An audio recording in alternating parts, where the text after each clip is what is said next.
जान रहे हैं कि आज महात्मा गांधी करमचंद गांधी जी का आज पुण्यतिथि मनाई जा रही है और लाल बहादुर शास्त्री जी की पुण्यतिथि पे हम लोग एकत्रित हुए हैं। विद्यालय में सभी हमारे शिक्षकगण, विद्यार्थी, इन महापुरुषों की जितनी भी हम गाथा करें उतनी कम है। इनसे हम बहुत कुछ सीखते हैं और सीखने का प्रयास करते हैं। जो इन महापुरुषों ने किया है वो शायद ही कभी कोई करेगा। तो इन महापुरुषों के कर कमलों पे हम लोग चलते हुए इनकी पुण्यतिथि को मना रहे हैं और आज गांधी जयंती के शुभ अवसर पर हम सभी इनको पुष्पांजलि करके इनको नमन करते हैं। धन्यवाद। और सर को हम बुलाना चाहेंगे कि स्टेज पे आएँ और समापन घोषणा करें।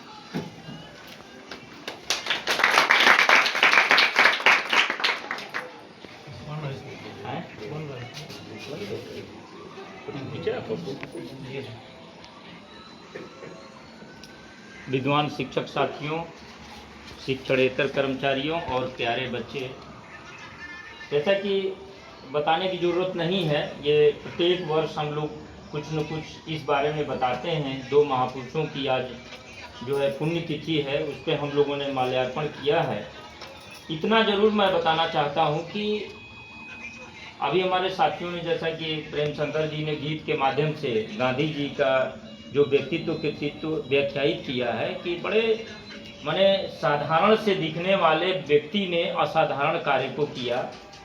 इसी प्रकार के लाल बहादुर, जैसा कि इनका गांधी जी की अगर बात करें हम, तो गांधी जी भी बड़े सादा जीवन और उच्च विचार रखने वाले थे। इनके पास संसाधनों की कोई कमी नहीं थी।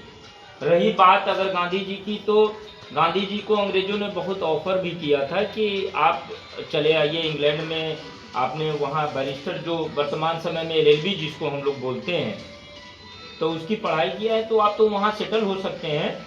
और इनको ये भी ऑफर दिया गया है कि वहीं बकिंघम पैलेस के बगल में बकिंघम पैलेस से बड़ा पैलेस आपको बना करके दे दिया जाएगा और आप आराम से रहिए, आपको इंडिया में आने की कोई ज़रूरत नहीं, आप परमानेंट। और एक और इनके पास ऑफर आया था कि आपको विशेष माने सत्र बुला करके वहाँ के संसद की इंग्लैंड के, उसमें आपको एक जीवन पर्यंत के लिए एक सदस्यता दे दी जाएगी और वहाँ का जो सेंट्रल बैंक है उसमें आपका खाता खुला दिया जाएगा, सेंट्रल बैंक ऑफ लंदन में। उसमें इतनी धनराशि दे दी जाएगी कि आप ताउम्र आप खाते पीते रहेंगे, कभी पैसा कम नहीं होगा। और एक बड़ा सा ट्रस्ट बना दिया जाएगा, उस ट्रस्ट के मेन ट्रस्टी आप हो जाएंगे। माने इतना व्यवस्था करी गई थी। 128 कमरों की व्यवस्था करी गई थी महात्मा गांधी के लिए कि 128 कमरे आपको दिए जाएंगे। लेकिन गांधी जी ने ये सारी चीज़ों को त्याग दिया। ये बताता है कि माने इनका व्यक्तित्व कैसा था। दो नोबेल प्राइज मिला है शांति का गांधी जी के व्यक्तित्व पर और इनके अहिंसावादी दृष्टिकोण पर चलने के लिए।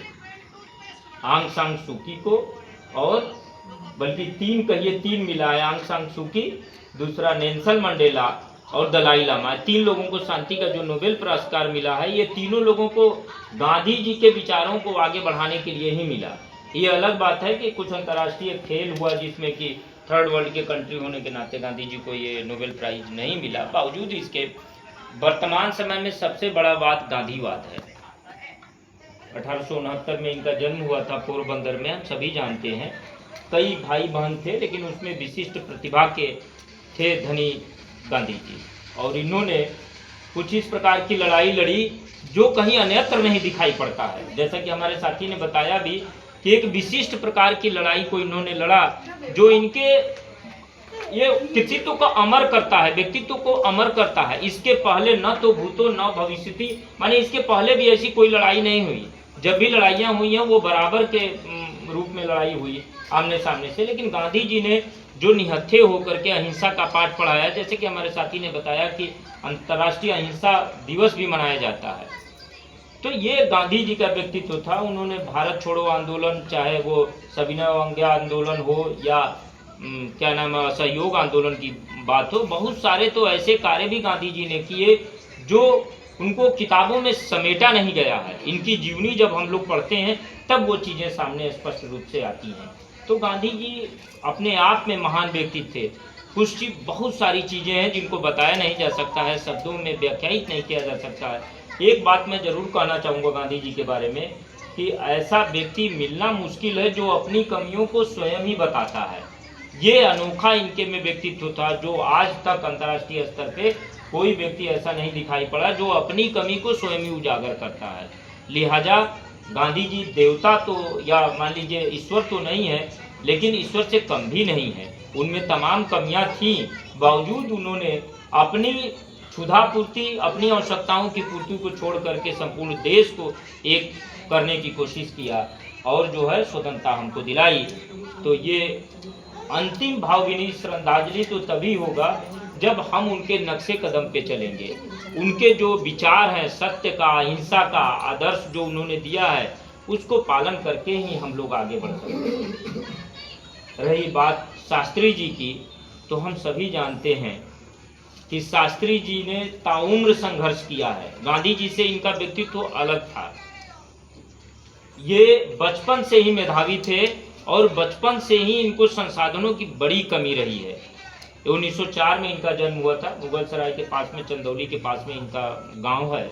वहाँ ये नदी पार करके तैर के जाते थे और धोती पहन के, पहले लोग धोती पहनते थे तो धोती पहन के जाते थे और एक धोती ले करके जाते थे और उसी को फिर पहन लेते थे उधर आके, और जब जाते थे स्कूल तब तक वो लपेट के जाते थे। गांव के लोग लपेटते हैं, सूख जाया करता था धोती इनका। शास्त्री जी ने कभी भी अपने आप को लाइमलाइट में कभी रखने की कोशिश नहीं किया। शास्त्री जी उप प्रधानमंत्री और प्रधानमंत्री के रूप में भी काम किया इन्होंने। और 1965 के युद्ध में भारत की आर्थिक स्थिति बड़ी दयनीय हो गई थी, तो गांधी उस समय गांधी जी का चूंकि देहावसान हो गया था,